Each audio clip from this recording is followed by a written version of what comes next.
Right, Tomás, thank you so much for that. That was incredible. Hand you over now to Liz, who can take it on from here.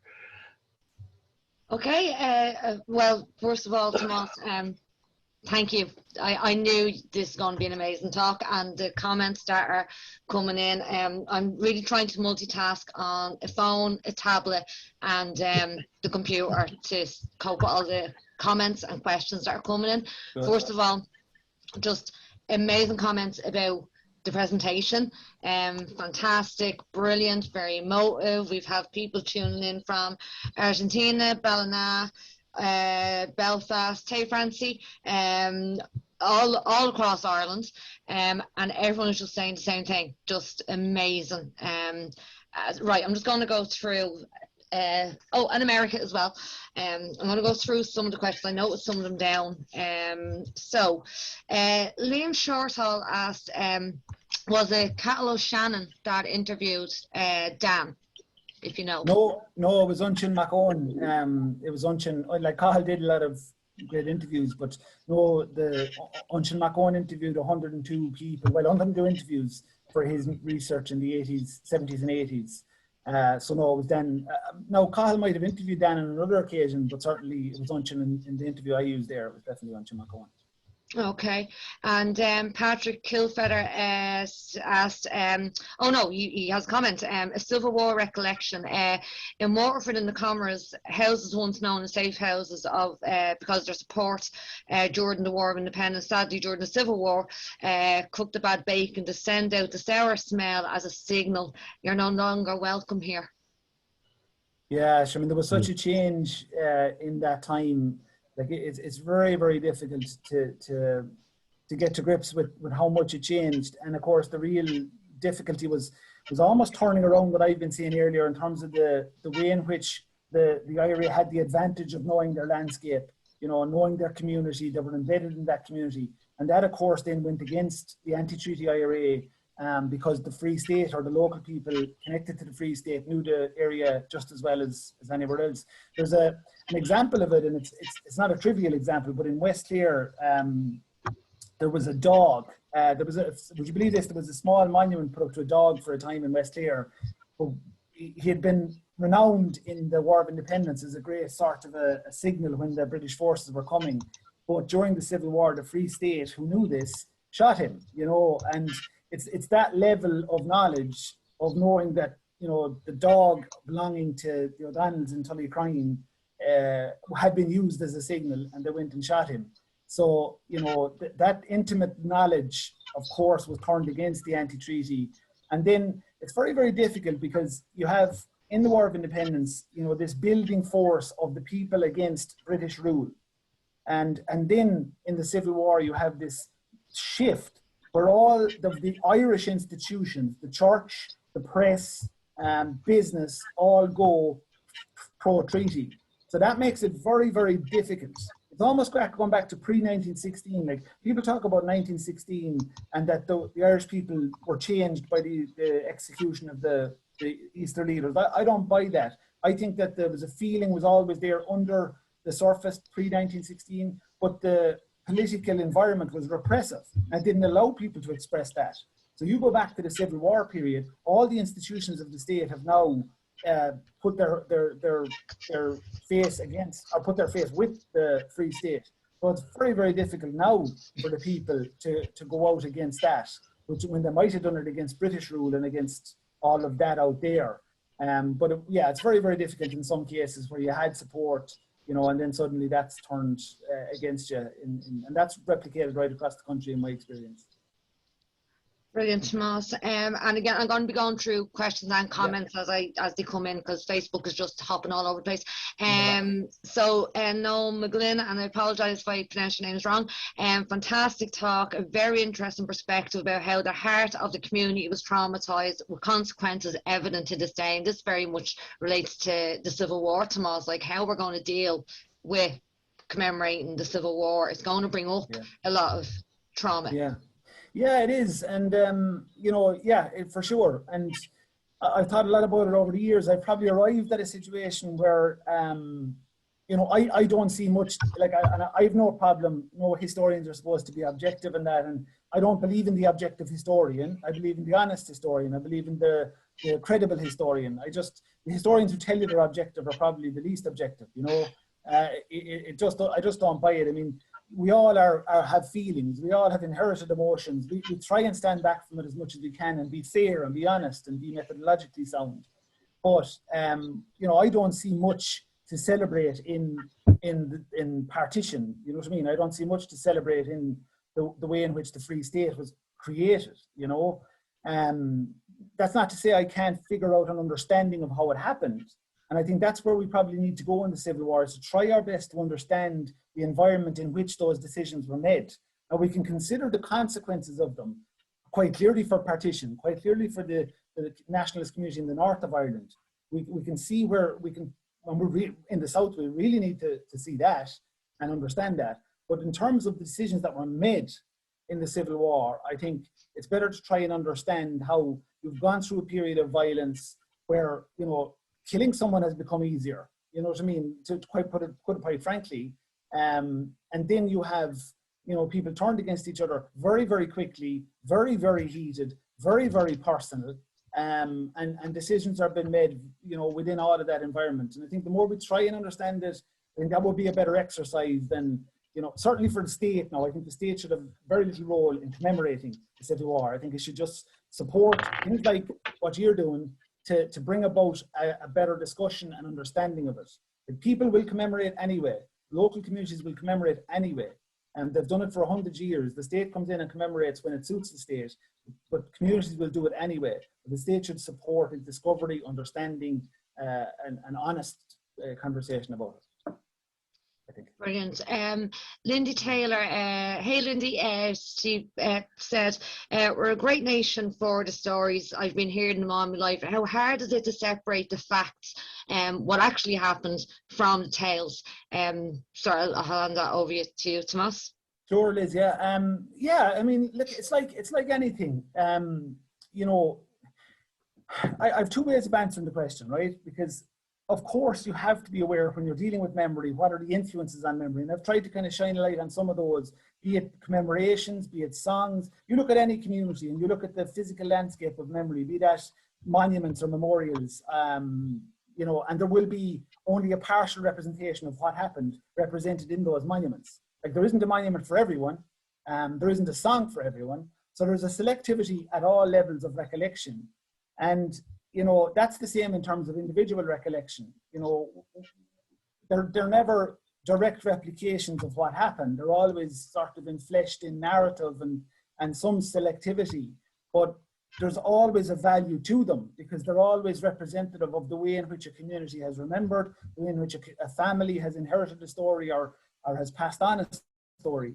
But the second answer to the question is that all sources have to be, you know, disentangled, because we know, like, look at the police sources, you know, from the War of Independence, and again, they're fierce valuable, and some of them are great, but they're coming from a force that are literally at war with the IRA, and they're writing about it, you know. And if that doesn't present a basis for some sense of bias, I don't know what does.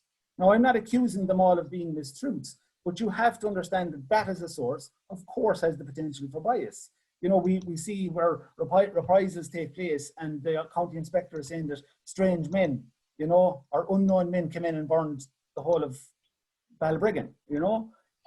But equally then with the Bureau of Military History, we see a tremendous sort of a selective memory in a lot of the testimonies that are given to us in that documentation as well.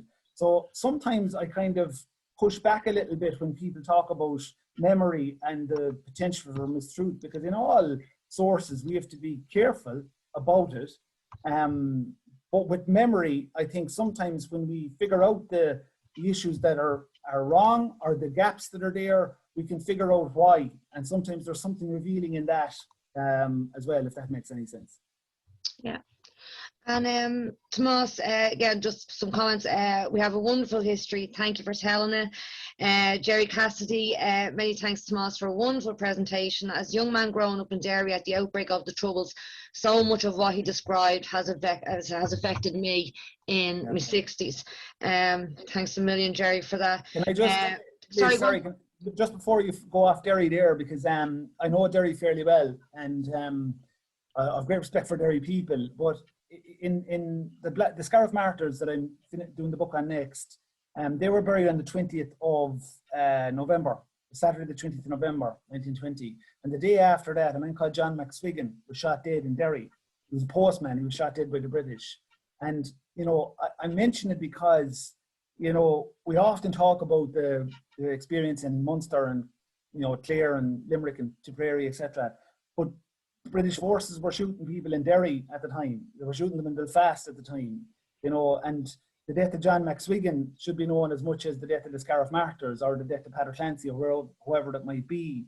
And I know as well what Jerry is saying about the Troubles and I suppose the similarity of experience, because it is just the same experience in a different time, in terms of what actually took place. So I appreciate Jerry's comments and empathize with them as much as I can. Thanks for that, Tomás. Maura Murphy, hi Maura. I'm 65 and remember vividly my parents' stories of the Black and Tans. They were children during that time and they never forgot the constant fear that they lived in, and that comes totally across in the time of the Tans, Tomás, your book. My dad was in Kerry and my mother in Kilkenny. Linda Taylor, another brilliant talk, very moving. Diarmaid Brannock, the Badaig resistance was a great story of resistance by men and in particular the women. Yeah. There was 33 women jailed afterwards, Liz. And again, it's something that has to be mentioned. And we talk about Cuimhneamh and but I discussed the thing earlier on about it. But in the land war, the role of women was massively important. I mean, the Badaig evictions was really a fantastic example because we had the photographs of the Hollering sisters and all of that. But there was an example of, there was a Francis Mac Conmara, was one of them in one of the houses evicted, and inside was his two sisters and a cousin, Joanne Kennedy. And Joanne Kennedy and Francis and the two sisters were beaten quite badly when the emergency men eventually got in. But Joanne came out, and this is 1887. She came out and gave a sort of a speech, which, I'm paraphrasing, but which related to the fact that 36 years before that, her parents had been evicted by the landlord, John O'Callaghan. And she said, I'm glad that today I've given a bit back for it. So this is 1881, remembering what happened 36 years before that. And then in the 1920s, people are remembering, 1887, people are remembering 1887. So, that injustice, the memory of it kind of comes to us across the generations, as I tried to mention there. But the Badaig evictions and the women and their role in it is absolutely critical, without question. Brilliant, Tomás. And sorry, just more, it was just continuing that story. In the yard at my mother's home in Kilkenny, as the house was near the church, so many people left their horse and carts in our yard. Every Sunday, an older cousin would bemoan the fields across the view as she had been evicted from them. Gosh, we have, hello Maria Trey, she's tuning in from Cordoba in Argentina. Tola Collier, excellent presentation. Veronique, hello Veronique, tuning in from Paris. Anne Parsons Dunn, do you know Anne? Mm. Yeah, so Anne is tuned in, and Catherine Talty was our grandmother's first cousin. Thanks for tuning in, Anne.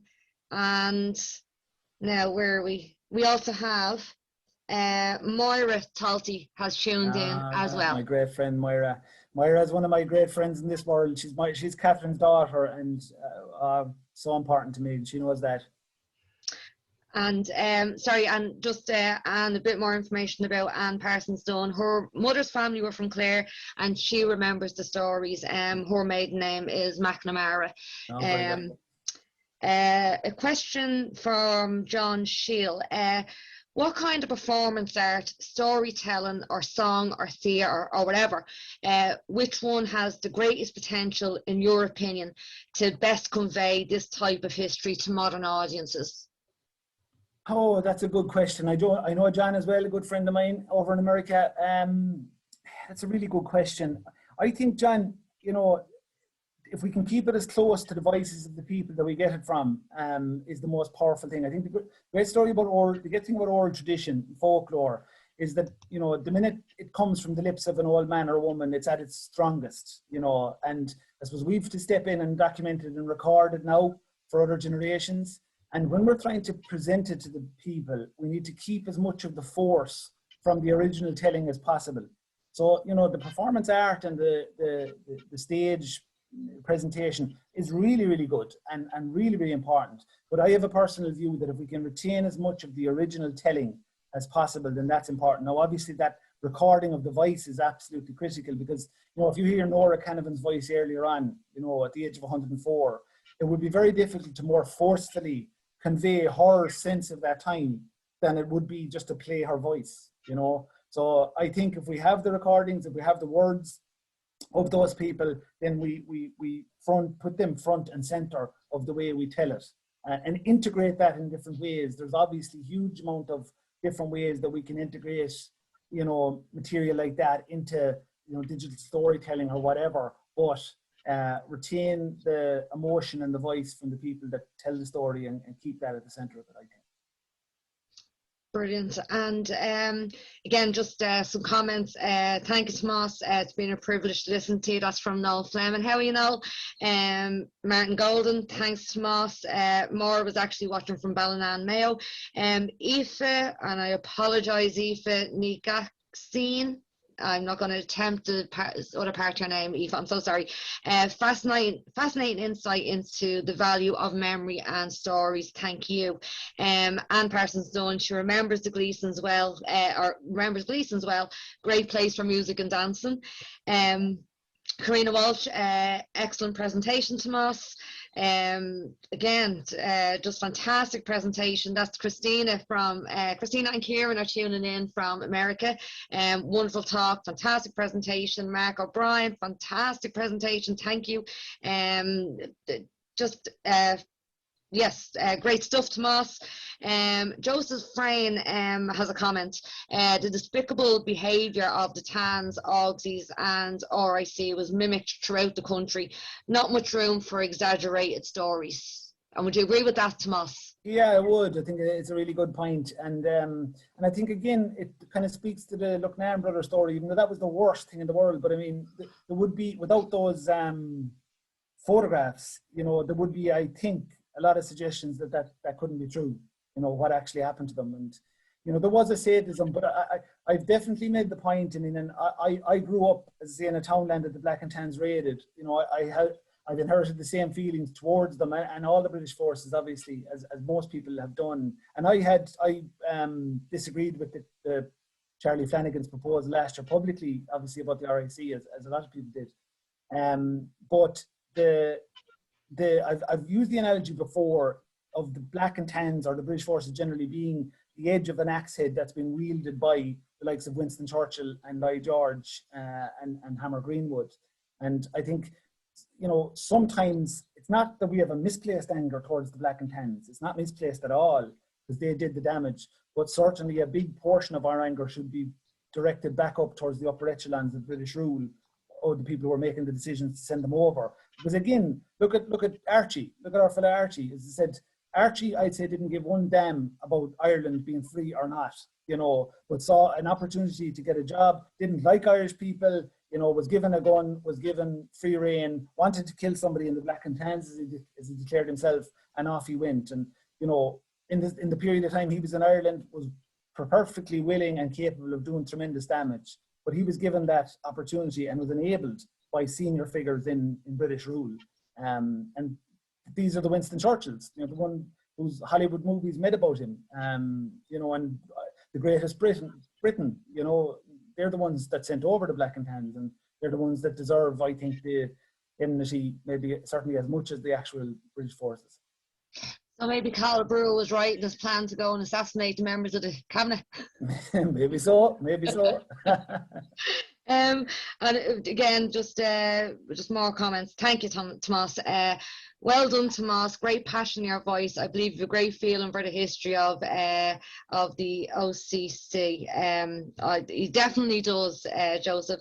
Myra Talty, thanks to Cara. Lovely remembering Grandaunt Mary Dorgan and, of course, Mum. Sorry, the occasion, that was Joseph's, the message that he was finishing. Pauline Matthews, fantastic stories and recordings, what a treasure trove. And Tomás, like, you literally have been collecting, I know you used a lot of stuff from the Untitled Chapter collection, but you've been collecting this stuff from when you were a kid. Like, what triggered in your mind to go, I need to go out and interview these people? Yeah, oh, for sure, Liz. Yeah, I mean, I would have started probably writing down old words and stuff. Like, it wasn't all, obviously, not all my collection is about the War of Independence. I record all sorts of stuff, but both of them started in my townland. I had an old neighbour called Jim Mac, who died when I was 26. He was 99 years of age, and I would have been up and down to Jim every day since I was 8 years of age, you know. So I was exposed to Jim as an old man. Jim wasn't even trying to tell me about history, but he was just a living embodiment of the past, and, you know, couldn't read, couldn't write, but was tremendously wise, and wiser than most academics I've met. But he just instilled in me an appreciation of older people and the value of their memory. But then, as I mentioned during the talk there, Liz, I used to be always looking at old houses and objects and stuff, just for whatever reason I was interested. But I found a revolver in an old derelict house. And for me, the more I've thought about it over the years, that was the perfect metaphor, because it was literally like buried in my townland, in the ground, in the landscape of my townland. And by finding it, I discovered that this war of this global significance was played out right in my townland and right across the country in townlands like that. And again, to follow the analogy, and I mentioned this in the book, that you need to go back down to that level to try and actually recover the story. So both of those things, as a very young teenage or child, you know, really just brought me to older people. And I used to go along with my father even and write down notes and stuff, and he'd be visiting older neighbours and people in his own place. And then it just went from that to getting a dictaphone and recording. And yeah, I've been doing it all my life, and I love it. And you've met the greatest of people, you know, it's fantastic. And it shows in your work, Tomás. And if anyone hasn't read Time of the Hands, I seriously cannot highly recommend that book enough, because you will laugh, you will cry, you literally feel like you are there witnessing history. And I know I'm not the only one that says that, Tomás. So it's an amazing book, everyone. So do treat yourself to it. If you can actually get a copy of it now, because it was sold out, rightly so. Now, sorry, now some more comments coming in. Oh yes, sorry. So Mel McGowan, hey Mel, on selectivity of memory, does this common phrase and statements tell us much in your opinion? But I cannot think of their names at the moment. Just give me that last bit of it, Liz, again. So when people say, talking about a story, but then they say, I can't remember their name at the minute.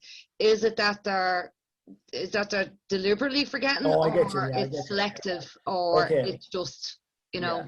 That's a really good question from Nell. I certainly, after a lot of years, and I think in oral history, you know, you have to figure out people, and you have to try and understand body language. It takes a long time, and I don't know if you'll ever, like, I'm always learning, but you do start to figure out, you know, when you've done it a lot, when somebody is kind of, they're not dismissing you, but they're choosing certain things to reveal or not reveal.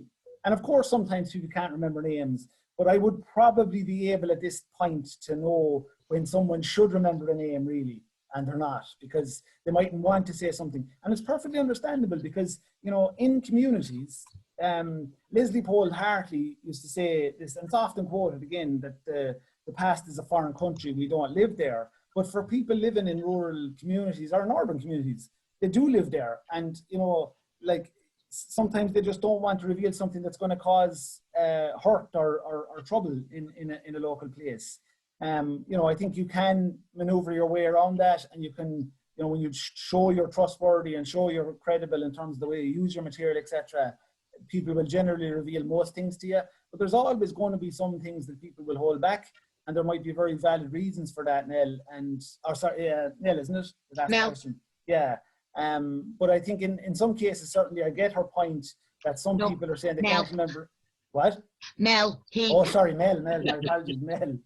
Mel, yeah. Some people will hold back, and you know that I understand that.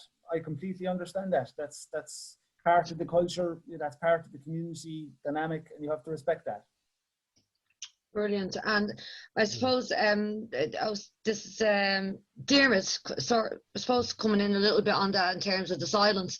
So Dermot Brannock, great presentation, and I personally agree with Tomás's perspective, and in Moore Street we have collected a lot of stories and memories. Another question for Tomás in reference to silence. Does he think there was a silence about physical and sexual abuse of women by the hands of these British soldiers? And of course we can't forget it did happen in the Civil War as well. Yeah, I mean, I was involved in a program there, Liz, a number of months back called Cogar Mrná on TG Cahir, and or I think it was TG Cahir, it was RT or TG Cahir, both, but yeah, and that explored that whole issue, and definitely it did happen, without a doubt it did happen. And again, for women during that time, you know, because of the nature of the society, you know, and also because of the fact that particularly during the War of Independence, you know, you can't forget that if the British forces did something like that, and they did often, you know, it was next to impossible to get justice for that. You know, because if you go to the Sinn Féin court, there's very little they can do outside of what they're already doing in terms of confronting British rule. And then if it is the IRA, and you know, we can't be blind to the fact that of course Republicans would have done that. I don't see the evidence as to the same scale, partly because of the way in which they're embedded in the community, and in a lot of ways they depend on the community support. That doesn't mean there's going to be people like any organization who are going to behave in that way, but without a doubt the society would have dictated, unfortunately, that a lot of women wouldn't have spoken about it if they did suffer sexual violence. With 48,000 raids, I think it was 48,000 raids, you know, you can't, you know, discount the fact that there would be tremendous opportunity for sexual violence and physical violence against people within those homes. And I've come across obviously multiple cases of it. You know, so definitely it did happen. Definitely it wasn't spoken about. That was the culture of the community as much as it was the reality of the kind of legislative environment or the judicial environment at the time. Okay. And now, sorry, I'm just going between the tablet and the phone here. Go ahead. From Geraldine Con Collins, brilliant, Tomás. Pity your old friend John Fahey didn't live to see this. Only passed last month. R.I.P. John, my old townie, Killaloe, County Clare. John Fahey. The last time I gave a talk, Liz, for Trasna Natira, about maybe 6 weeks ago or 2 months ago, with Marcus Howard, John was at it with his daughter Miriam, and he spoke during this part of the episode or the talk. I got to know John about 10 years ago when he contacted me. It was part of my research into the Scariff Martyrs, and he was a Killaloe man, tremendously connected. His mother was a teacher. His mother walked across the bridge the day after the Scariff Martyrs were murdered. You know, so it was part of his cultural background, and he was really connected to it, but unfortunately he wasn't too well. But yeah, he would certainly be sitting there with his daughter Miriam tonight if he was alive. But we'll remember him, and you know, he's mentioned in the book, you know, as his mother has mentioned as well. So we'll remember John. Brilliant. And just again, so just Patrick Kilfeather again, being charitable, was Charlie Flanagan overly influenced by the spin doctors who have no interest or understanding of the complexities of our history, and for whom short-term perceived political expediency is their master? Oh, okay. I'll have to take a breath now before I answer that. We can move forward. No, I don't. No, we won't move forward. Absolutely not. No, I'm happy to deal with that head on. Charlie wasn't influenced at all, because you follow Charlie's narrative for years. I mean, that's his narrative. You know, that's been his narrative for years. It's his narrative since then. He's been quite bullish since then about it. No, that's Charlie Flanagan's view. That's Charlie Flanagan's outlook. He just forgot or has never realised that that outlook doesn't, find any traction with people on the ground, who understand very deeply what the British forces did, and also understand that, it is no insult to the RIC, even singling them out as the Irish members of the RIC. It's no insult to say that they shouldn't be commemorated as a force. There isn't an insult in that. In my view, it's a recognition of their role as a constituent part of British rule and an active part of trying to maintain British rule when the country had voted for independence. But anyway, in answer to the question, no, it wasn't spin doctors. Of course, they're very important to the government and they influence a lot of things. But no, I don't. I think that's given Charlie Flanagan a get-out clause that I don't think he deserves, to be honest. Or Leo Varadkar, for that matter. Brilliant, Tomás. And again, just a few comments. Gerard Brown, excellent lecture as always from Tomás. Noel McGlynn, fantastic talk, a very interesting. I think, yes, we did say that one, how communities are traumatised to this day. Jim Ansbro, an absolutely profound presentation. Thank you. Tola, hey Tola, this is an excellent presentation. Thank you. We have John, Maria Teresa Linares. Thank you for this excellent lecture. Sorry, I'm just scrolling down, so I don't want to miss any of them. And you sort of did, you did answer the question. There was a question raised earlier, Tomás. You did answer it in the presentation, but just in terms of sort of the general name, the generalisation of the Crown Forces being the Black and Tans, and even the IRA do in the witness statements. But you just want to sort of reiterate what you did say about that? No, I will, and thanks for bringing it up, actually, because I wanted to reflect on it a little bit, because it is often mentioned, that there's this kind of failure to break apart the forces, or the Black and Tans have been blamed for everything. But without a doubt, I've done hundreds of interviews and I've seen far more evidence of a full understanding of the different elements of the forces, but also, as I said, that they were fully aware as well that the RIC were involved, the Black and Tans were involved, the auxiliaries were involved, all on the same side. And in many cases came together on raids. Not always, but often came together on raids. But certainly, beyond dispute, were on the same side. And multiple people have said that to me, sure, they were all Tans. And that was said very consciously. That the Tan wasn't a reflection of the specific constituent force, but the Tans was the categorization for the broader force that had comprised of the RIC auxiliaries and British Army, in some cases as well, who were in certain parts of the country were very actively involved as well.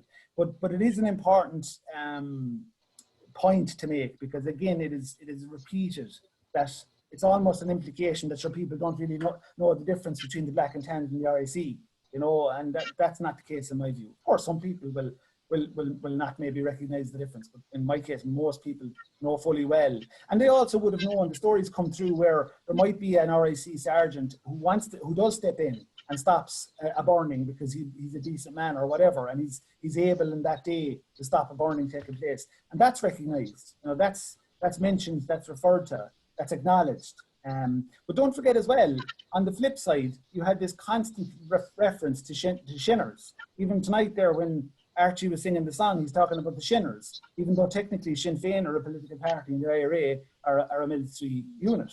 So there's always a broad categorization in these times. But yeah, sorry, I think I'm repeating myself now. No. That's fair, because it is just something that always does crop up, Tomás.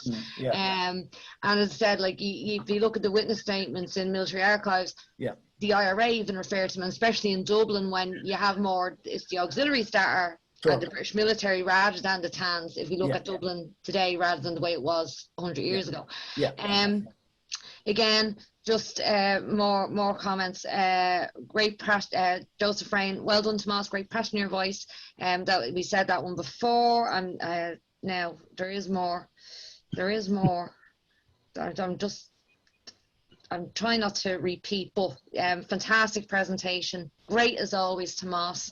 Tomás, Oh, and Mel, thanks again for pointing this out. You did this last week. Happy May Day to everyone. So, yes, significant day, Tomás. I know you were meant to be on last week, but Dan stole that day. He stole my slap. Yeah, The I won't spirit forgive of him. James Connolly is with you tonight. That's right. And I am now, I'm just going through. Micheál, do you want to step in? I'm just going to go through again and just see if there's any more comments coming in. Yeah, no, it's just blown away by what I've been hearing tonight, both in the original presentation and in the replies to the questions, and the reaction obviously to it. But just one thought going through my own mind is I had nobody involved in my family at all in the Easter Rising, War of Independence, thankfully, or the Civil War. But my mother was an orphan in Rathnew in County Wicklow when she was about 6 years of age. And I was asking her for family tree reasons, etc. once. You know, when she was about 2000, she was about 80 at this stage, asking her, you know, about her life and what things gone up, and she couldn't remember. She was losing her memory on most things. There was only one memory she had, and that was one day in the orphanage when the nuns came running around and telling everybody to hide, to hide, to hide, hide anywhere, get out of the way, get out of sight, because the Black and Tans were in town. And that was the one memory that she could remember when everything else was going. It was the one memory that stayed with her virtually to the end of her life. It just shows how terrifying that must have been for everybody at the time, as they were just coming through. I think, Micheál, it's a really good example because, you know, sometimes people would kind of, not that they question me, but they kind of question whether, when I talk about a child's memory of that time, let's say it was Catherine Talty or whoever, that surely they don't remember it. But when something happens with such intensity, and children as well, like what your mother was probably reacting to was the image of the nuns and the fear of the nuns, you know, because children gain from body language and from the behavior of adults around them. That's what sticks in their mind. And they wouldn't have seen nuns frightened, you know, at all. So to see that and to see the fear and to experience that fear and feel it, like that sticks in your mind. And I've seen that multiple occasions where, you know, a memory is so intense and a community is the same, you know, like tradition to the community is like memory to the individual. Like, so when a community goes through something like the War of Independence, it remembers because the experience is so intense, it endures. And I think your mother's experience is reflective of large parts of the country in that context. Yeah, absolutely. And just the other thing of just thinking, it's a more general thing, but you know, Liz, you and I both would have seen this in Cuimhneamh jail, people coming in with memories to remember things that they had, you know, just the tours would bring up for them. They would mention them to us afterwards, quite often, stories, little stories, tiny ones that wouldn't make the books perhaps, but little stories out there which had stuck with them. And often they wouldn't even know what the stories were about. They would be asking us, what was this about? Yeah, they're there. You see, I mean, there are so many. I mean, I was talking earlier about the broad nature of the experience leaves all of these stories there, you know, and sometimes they're retained in families where they know it exactly. Sometimes the story is just floating around in a community and might be remembered partially, you know, but there's no question. And it just never made sense to me, like for that. I know, let's say when you go back to the Robin Dudley Edwards time or T.W. Moody, like they were controlling the academic history, but even in the last 20-30 years, you know, you've seen like a complete failure in lots of ways to get down to the ground where this history actually happened and to try and figure it out, you know. It doesn't make any sense to me. Yeah, absolutely. Can I come back in, Micheál? Just go right ahead, a couple of comments and questions. Dan, he said he was going to do this to you. He was going to ask you questions. I knew Dan would throw a hand grenade in somewhere. So hi Tomás, great presentation, and Dan was our speaker last week. So my ears pricked up when you mentioned about directing anger towards the people at the top to deploy the Tans and the Auxies. It's justifiable anger, most definitely, but is anger a useful prism through which to examine history generally, or specifically in the Irish case, not least as we have reaped the dividends of the peace process and are trying to come to grips with the complex legacy of the Civil War? Sure, yeah. Yeah, no, it's actually a very good question. I mean, obviously, when I was talking about anger, I'm talking about the fact that there is often, when this period is discussed, there's an almost visceral anger, the way in which people reflect on it, because that anger is inherited. You know, you inherit the feelings, the emotions, and one of those emotions is definitely anger, directed at usually the Black and Tans or the forces responsible during that time. So this was what I was talking about, is that if there's anger there, it should be certainly at least partially directed at those responsible for sending those forces in there. I'm not advocating, you know, for anger for anyone or for anger against anyone. I'm just talking about the nature of the feelings around that, and the I suppose the way in which we should consider distilling those feelings. But that's a historic thing. Of course, I don't advocate, and I know Dan wouldn't be implying that, I don't advocate any lingering feelings. You know, nobody in 2021 is a member of the Black and Tans, you know, but, or was a member of the Black and Tans. But I think understanding is really critical, and I mentioned that earlier, and I know Dan will agree with this as well, in terms of the Civil War, because you know, you could have the same levels of anger towards different sides in the Free State, or sorry, the Free State or the anti-treaty IRA, and I don't think they're particularly useful at this point. I mean, I'm not dismissing them, I'm not ignoring them, because feelings are there and they have to be respected. But I think understanding and trying to figure out what the reality of the environment was like is probably much more instructive or constructive at this point. But I hope that clears that up anyway, and that Dan isn't too, I hope he's not too offended by me challenging Winston Churchill anyway. He loved me saying that. Okay, and again, just amazing comments coming in, Tomás. Everyone is just raving about your talk. And Bernard Joseph Malloy, fantastic, from Donna and Bernie Joe in Southampton. Yeah, Dan, cheers, Tomás. Yeah, good. So he's that's great. And I suppose, Tomás, because like we actually tried to get you last year to do a talk when we were planning the annual conference, but because of the pandemic, and like we were determined, you had a year and a half's notice pretty much that you were going to do a talk this year for us, and it's been an amazing, I knew you wouldn't disappoint, but you made that connection at the start of your presentation, because there is a direct link to the Custom House, and absolutely. It is through Jimmy Slattery. Absolutely. And like it's really important, because again, like it's one of those things where I wanted to draw the connection between the Feeney and Michael Slattery, his uncle, and all of that, because that's really important. But then it shows, you know, I'm from East Clare, you know, where Jimmy was from. He was actually between Bodyke and Fecal, and Bodyke would be my hurling club, I'd say. And he would have been known for sure, like he would have been definitely known. His brother was involved in the Fecal area, his two brothers in fact. So there's a reality that there's nothing overcome the importance of the local experience in the War of Independence to local people, right? So when people talk about, you ask someone about, let's say, May 1921 or 1921, the War of Independence, they'll gravitate to their local incident first, right? That doesn't mean the Custom House event isn't massively significant, or people don't realize it's massively significant. But because of the nature of place, because of the nature of geography and identity, you know, people would probably in Fecal or Bodyke talk more about what happened in that place than what Jimmy Slattery did in Dublin, if that makes sense. It's not downplaying at all what Jimmy did. You know, he was definitely recognised, obviously, as one of the squad, recognised as taking the Free State side, obviously, in the Civil War as well. He also lived the rest of his life in Kildare, so he wasn't living in the community, which obviously has a role as well.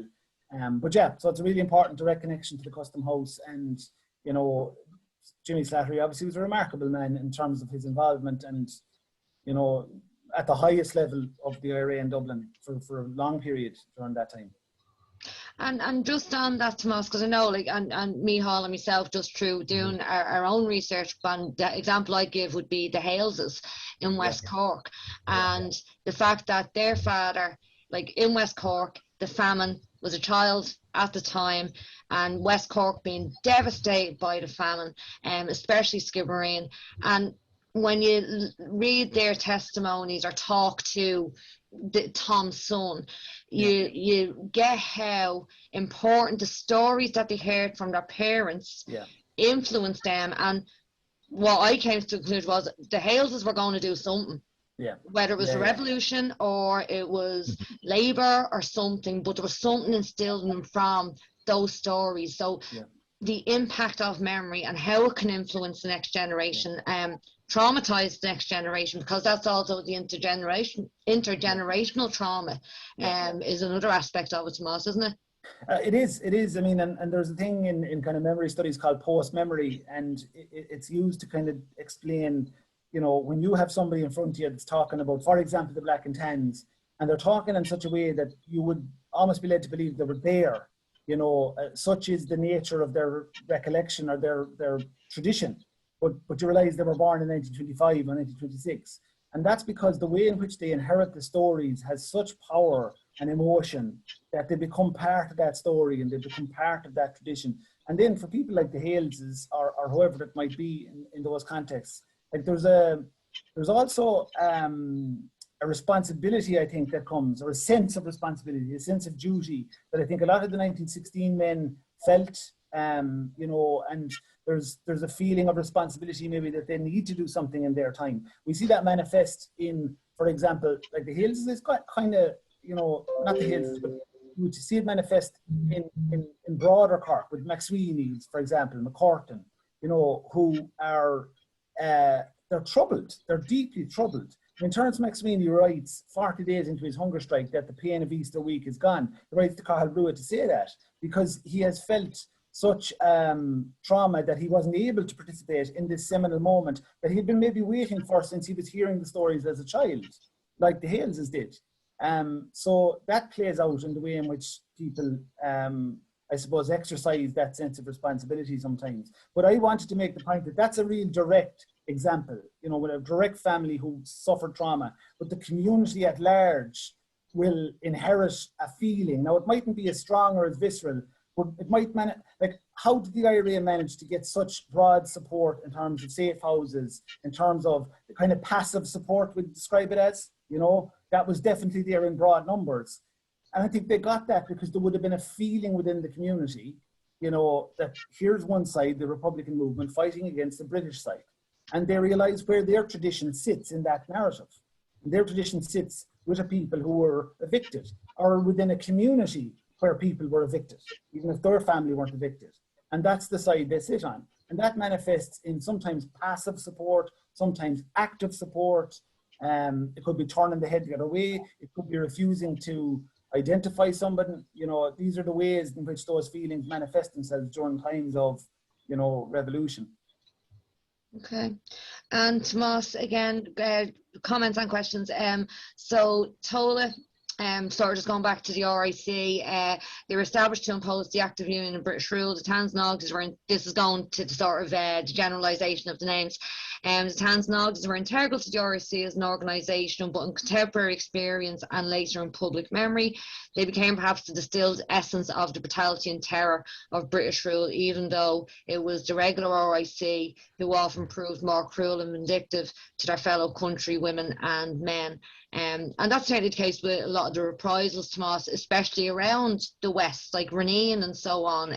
Milton Melbay, am I correct? Yeah, Milton Melbay, Hinch, and in Steinman. But there's an interesting one last week where Dan, if Dan is still listening, I was ready to tell a story because it was 100 years from last Saturday where an event took place. And it's a really useful example because 100 years last Saturday in Kilrush town, there was an ambush, and it had, Kilrush is in West Clare, deep into West Clare for people who don't know it.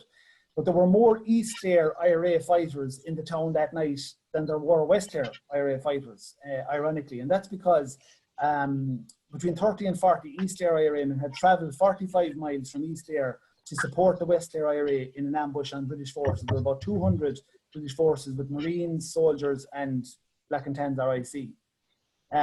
One man was killed and his name was Sergeant John McFadden from Derry. Now, what's ironic and interesting and speaks to the point that the previous contributor said is that 6 months before that, McFadden was in Fecal in East Clare, when after an ambush on 2 RIC men, where there were 2 men killed, William Stanley and Francis Doherty, 2 RIC men. He was in the next line of RIC men, but he escaped. But that night, he led the Black and Tans around Fecal to burn houses and to execute reprisals.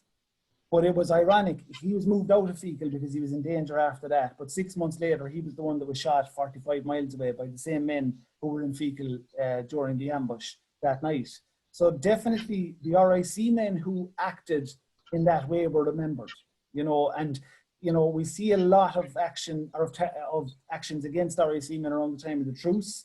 And it's tough. You have to say it's tough, like, because, you know, some of them were very, very vicious, and it was usually fairly accurate in the sense that the ones who were committing themselves during the War of Independence were the ones targeted.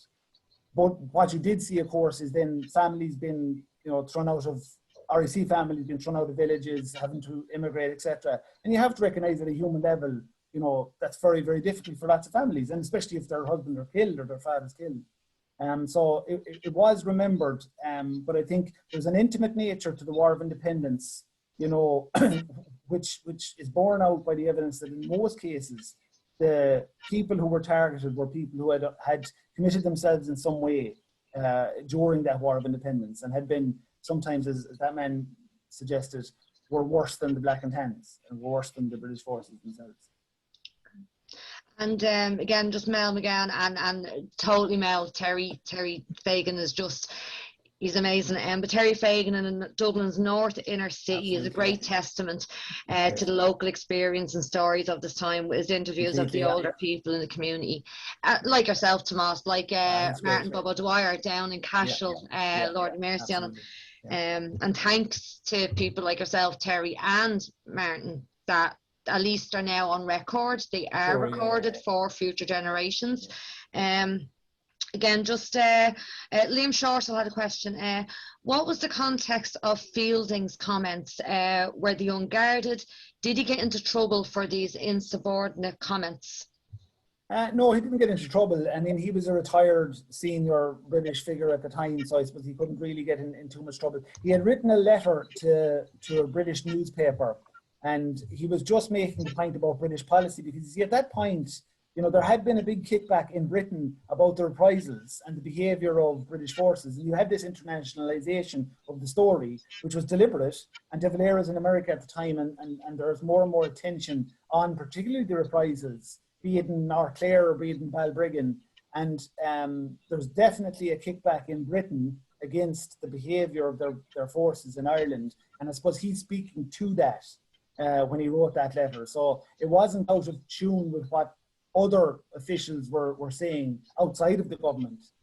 So no, he didn't get in trouble for that. He was married, actually, funnily, as a pure coincidence, he was married to Robert Emmet's great-grand niece. There you go, Michal. Yes, Yeah.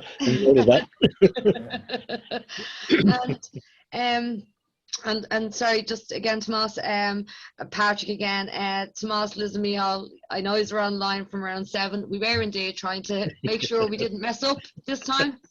Yeah. Maybe we got there. Nearly got it right. Thank you all so much. And this is so true, Tomás.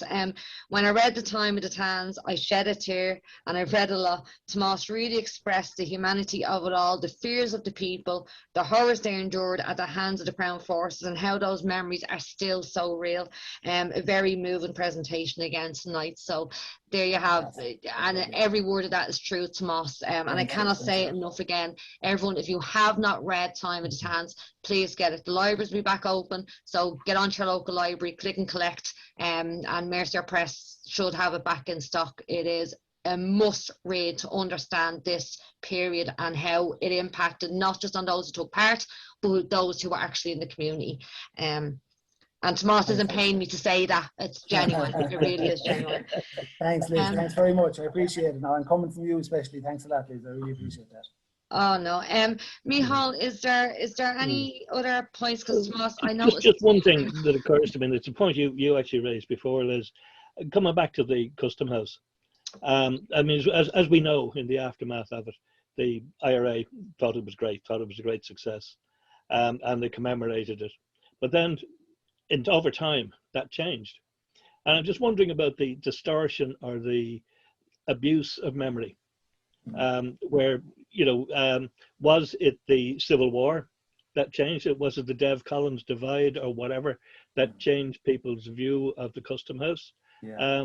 Or what? You know, and I'm not asking for an answer to that question, but just what do you think about the distortion or abuse of memory over time? Yeah, it's really interesting. Like, memory operates on different levels, and I think, you know, for me, there's three main areas. There's national memory, there's community memory, and then there's, let's say we'll call it family or private memory. And I think the most sort of abused area, if you wanted to put it that way, would be national memory or state memory, we call it. Because again, while it like in 2016, I mean, there's like the military archives were involved, etc. There was a lot of great work done in 2016. But in previous, or actually not just in previous, but the state remembers according to what's happening at the time the state is remembering, right? And so whatever narrative in 1966 was put out about what was happening in 1966. And that's the same in 1941, it's the same in 1970. It's about the state or the government in power at that particular time. So I think when we look at the state remembering any time after the Civil War, Micheál, we're looking at a state that is remembering the fight for independence at a time when there is an active, in different levels, IRA movement that is continuing to pursue a 32 county republic. So there's always a contingency on the way the state remembers. So say, for example, the example I made of 1941, when they're remembering the fight for independence as a state, when they have 1,000 people interned. Now, people can validate that in different ways. I'm not making that point, but I'm making the point that that influences the way in which the state recalls all things, the way in which it discusses all things, and the way in which something like the Custom House or the consequence of it, and the archival thing is always brought up, obviously. So that could be celebrated early on, but then over time, the state, when it's involved in that, can put a different narrative on that. Does that make sense?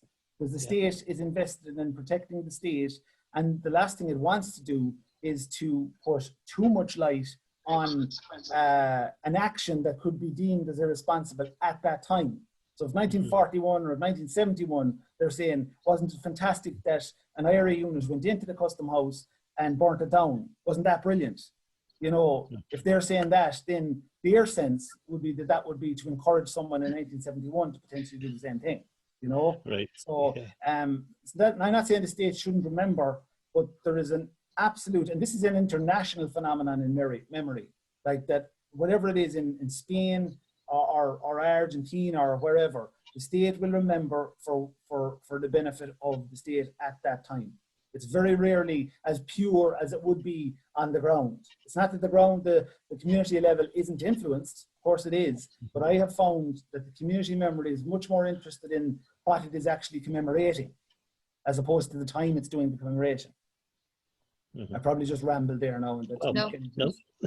Excellent. No, you hit the nail on the head there, Tomás, because thankfully the government messed up in 2016. Because we would have had a very different 2016, because the people just the way people remembered, and the people copped before the government that we have a complicated history and there's ways we can all discuss it and be mature about it. And the government was the one that messed up. Thankfully, they had the funding there that the communities could go and do all these amazing projects. And the people weren't afraid to tackle the sort of, you know, the not the nicer parts Yeah, of no, absolutely. So, and can I say, Liz, as well, I mean, I don't know if this came out across the lecture, but like in terms of the War of Independence as well, you know, I mentioned the films that were produced, like, you know, Irish Destiny, etc. And there's often this criticism, and even with the Dorothy McArdle or Tom Barry or all this, there's this presentation of this kind of the heroic, noble IRA and the sadistic Black and Tans, right? And that's often again implied like that's the way people remember on the ground, and it's wrong, right?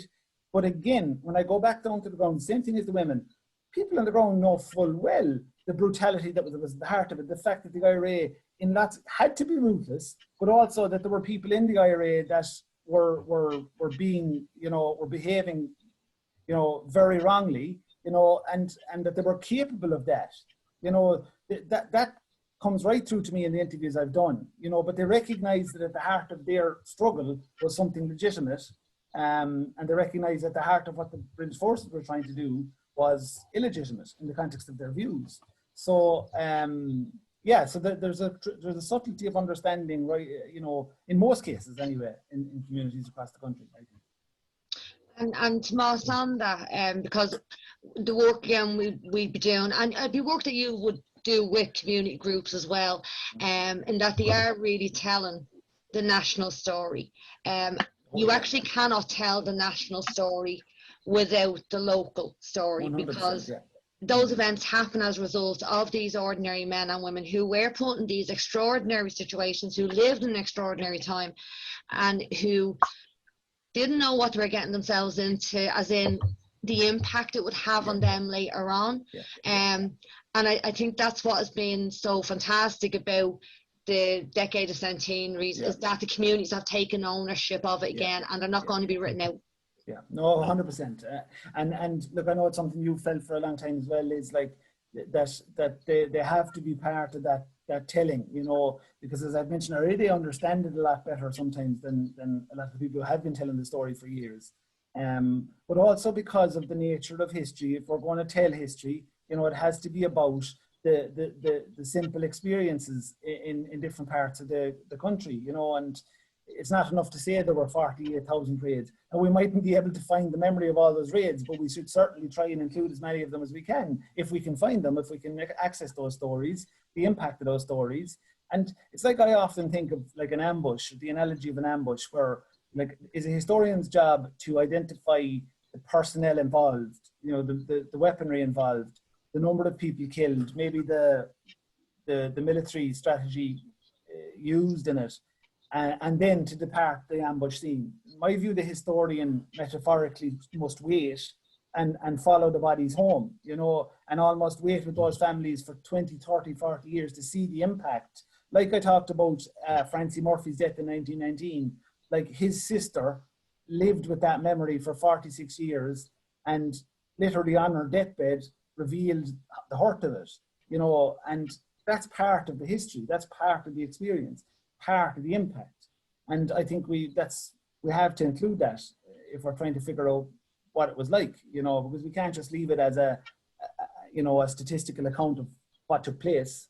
You know, you have to include the broader echoes of all that story.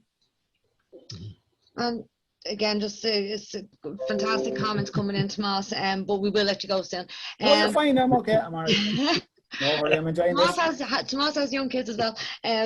But I suppose Frank McGuigan just asked, and I suppose maybe is embarrassed the right word to use, and I suppose we're generalising if we just use the state, because there are politicians that are interested in the history and are actually very supportive of the work that is being done.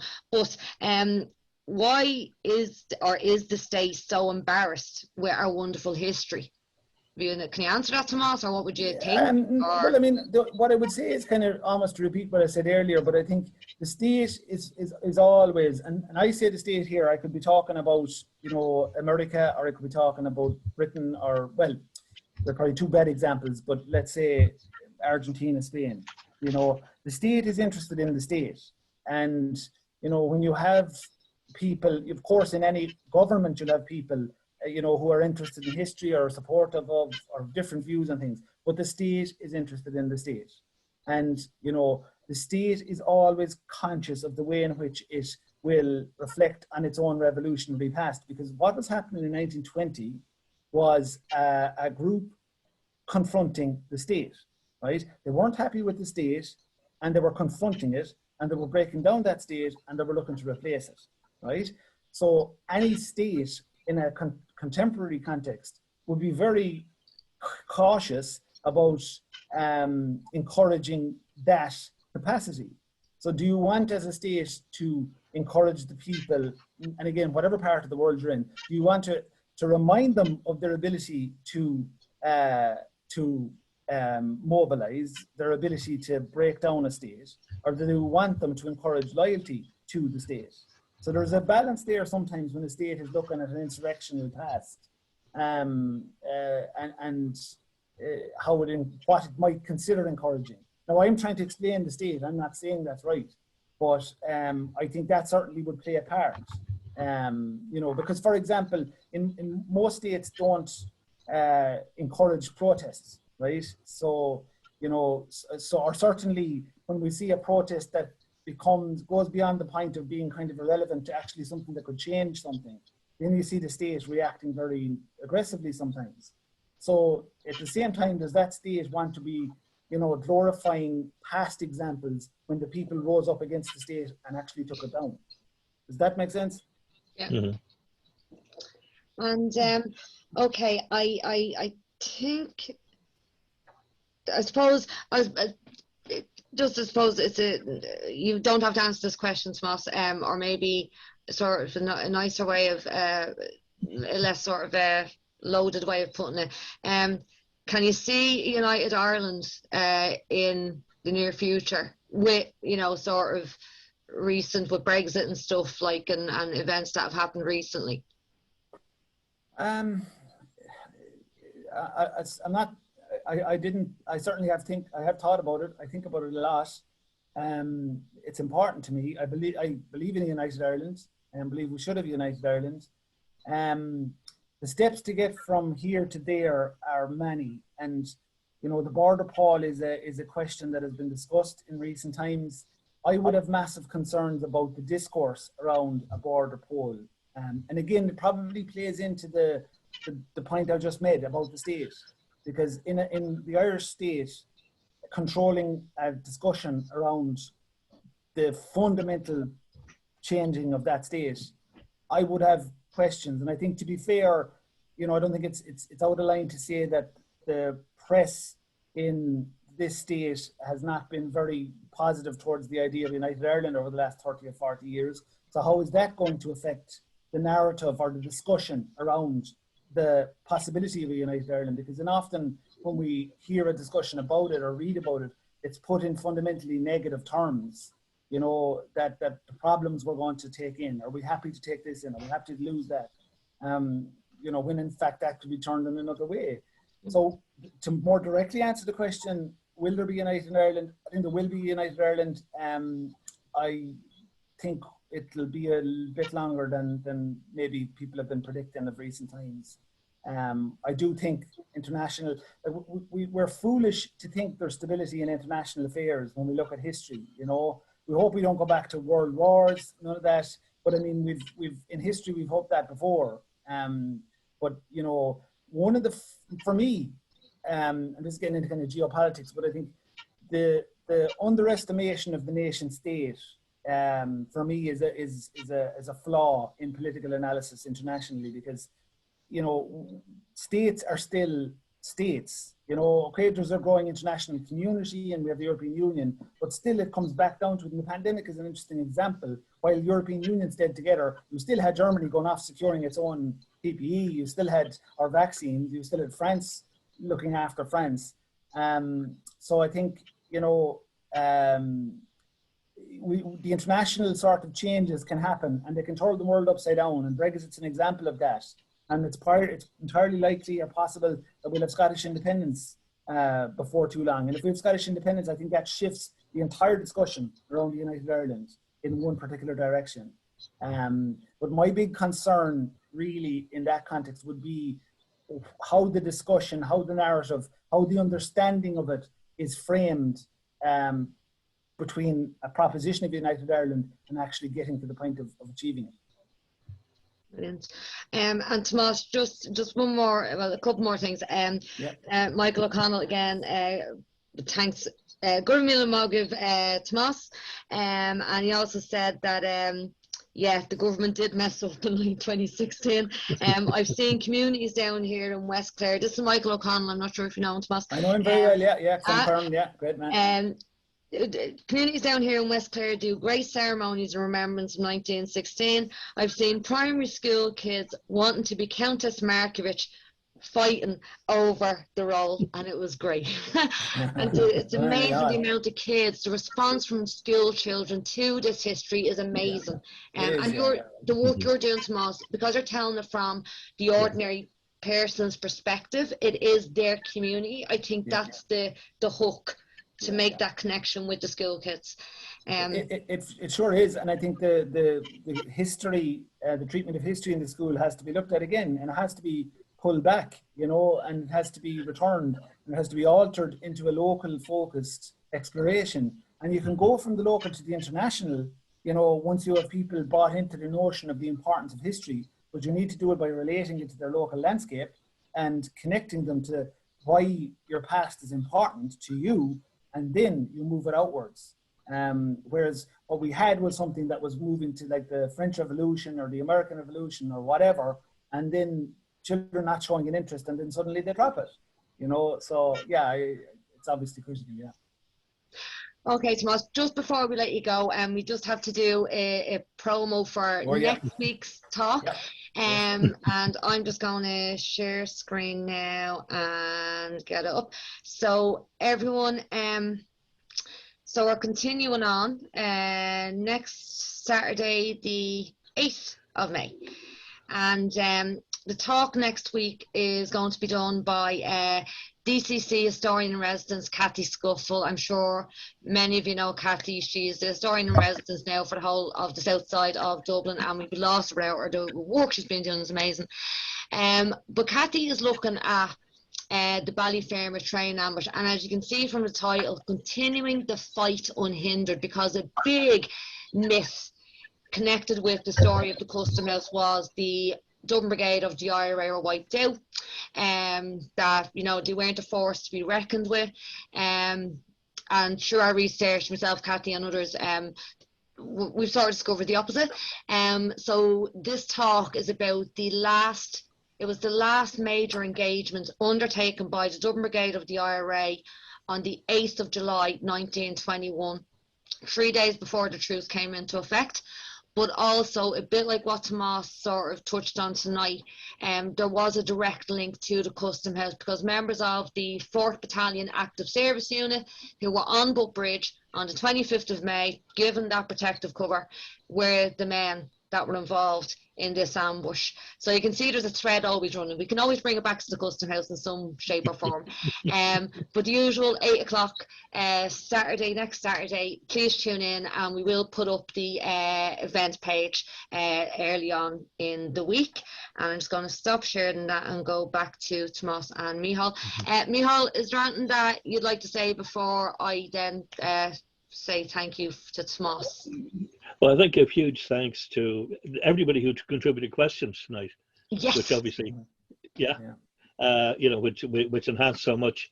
A wonderful, wonderful presentation by Tomás. I don't think, I think most of us expected it, but absolutely fantastic. Absolutely. Thanks, just all I can do is say quick ordigus last. And Tomás, again, look, the comments are still coming in. Thank you. Thanks, everyone. Thank you tonight for an excellent talk. Thank you again for an excellent lecture. Go to bed, will you? We're trying, Joseph. We're trying. The battle of powers now is where I'm going. Tomás, seriously, from the bottom of our hearts, thank you so much. Because I think you've really opened up a lot of questions, there's a lot we don't yet fully know about the War of Independence, and we need to start bringing it back to the local level. I would just like to say an absolutely massive thank you to everyone who tuned in tonight for your questions. I'm sure Tomás is delighted with all of the engagement with you. You have always been there, either in person and now online, over the last 12 years with us in some shape or form. So we really do appreciate the support. Thanks also to the Department of Housing, Local Government and Heritage for supporting this series of online talks. And Tomás, just, oh God, the most important thing. Thank you. Thank you, Mark O'Brien, for reminding me. So Tomás's next book, The Scariff Martyrs, and I've had a preview. Tomás, when is the book out? The book will be out on the 10th of September, Liz, all going well, from Mercier Press. And obviously whether I'll be able to have a launch or not is all dependent on the pandemic. But certainly, yeah, September the 10th is the release date, all going well, but certainly it'll be out in September. Okay, so we'll all be tweeting and sharing that on Facebook when we know that's coming out. And everyone, if you thought Time of the Tans was good, if you've read it, Scariff Martyrs is fantastic. So Thank you very much, Liz. Come here, Tomás, you must be exhausted. And no, I'm not. I have more energy after it. I'm delighted. And can I just say, like, I really appreciate your kind words for both yourself and Micheál. And like, I've great friends with you, Liz, and I'm glad to count you as a friend. But I've admired you for a long time before you were my friend. And Micheál, I've fantastic admiration for the work you've done for a long number of years as well. So it's a great pleasure to be with you, and I'm really honoured that you asked me to do it. Tomás, thank you so much. Everyone, Tomás, we've kept you for nearly 2 hours, 40 minutes. This is a record. Is it? God love Kathy next week. But everyone, look, we'll say good night to everyone. Thank you so much. Hopefully we'll see us next week. And Tomás, once again, thank you so much. You're very welcome, lads. Okay. Thank you. Slán.